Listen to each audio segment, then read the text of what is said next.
Hola, en este video voy a hablar un poco sobre lo que se hizo en la clase de análisis de la comunicación en la semana 9. Realizamos un taller que era acerca del lenguaje, entonces fue interesante porque nos decían básicamente como nosotros estamos utilizando el lenguaje mal y es algo que viene ya como del cerebro, entonces nuestro cerebro tiende a hacer tres cosas prácticamente, y es que generalizamos, distorsionamos y eliminamos o seleccionamos. Entonces, ¿qué pasa? Lo que nosotros decimos, las palabras que utilizamos tienen mucho significado, también la forma en la que nosotros la organizamos.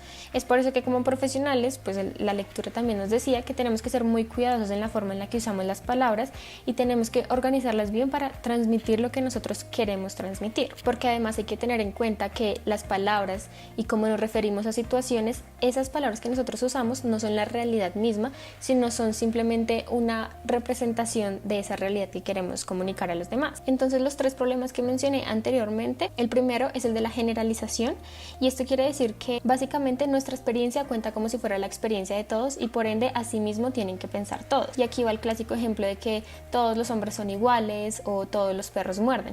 Es porque como esa experiencia me pudo haber pasado a mí, creo que así es para todo el mundo. El segundo problema, por decirlo así, que es la distorsión. Entonces aquí es cuando nosotros empezamos a presuponer que otra persona, por ejemplo, está enojada con nosotros, o digo yo no soy bueno para las matemáticas o cosas así. Es como que yo tengo prejuicios sobre algo y eso lo voy a aplicar a cómo yo me comunico con los demás. Y la eliminación, como su mismo nombre lo indica, es cuando nosotros omitimos ciertas partes de nuestra frase u oración. En otras palabras, es cuando nosotros prestamos una atención selectiva a ciertos elementos de los que vamos a decir. Así que podemos eliminar el sujeto, el contexto o la comparación. Por ejemplo, en la eliminación del sujeto, entonces decimos, ellos me dijeron que mi tarea estaba mal. ¿Quiénes son ellos? En el contexto, entonces puedo decir, esto no sirve. ¿Qué no sirve? Y en la comparación decir, por ejemplo, soy la más inteligente de la clase, pero más inteligente que quién. Y luego de todo eso nos dieron como unos tipos de preguntas con las que podríamos contrarrestar esas violaciones que hace nuestro cerebro a la hora de hablar. Eso fue como todo por el taller,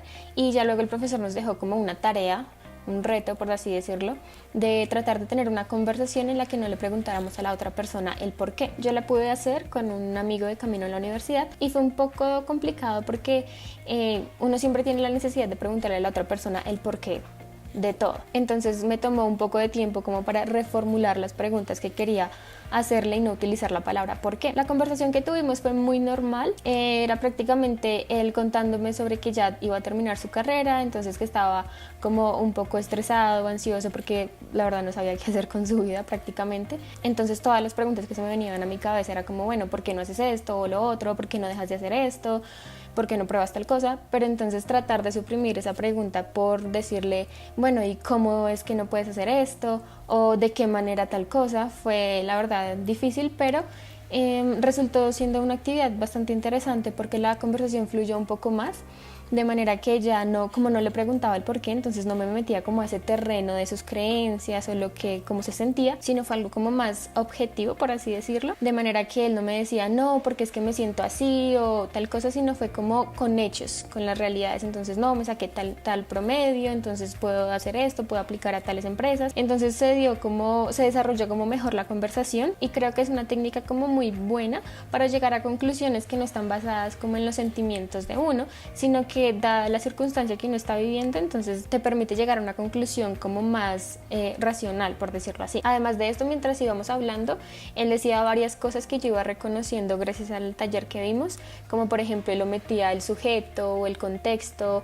o generalizaba o distorsionaba la realidad porque creía que por ejemplo su tesis estaba muy complicada, todas estas cosas. Entonces como que me pude dar cuenta que realmente, así uno no lo quiera, el cerebro va a responder a eso y siempre vamos a terminar como que agrandando las cosas o tergiversando la información, o queremos imponer como la forma en que nosotros vemos nuestro mundo, nuestros problemas, para que los demás lo vean así. Y aunque fue un poco difícil suprimir esa pregunta del por qué, la verdad es que se puede aprovechar muy bien porque uno puede sacar mucha más información. Y esto fue todo lo que hicimos en la clase número 9 de análisis de la comunicación. Muchas gracias.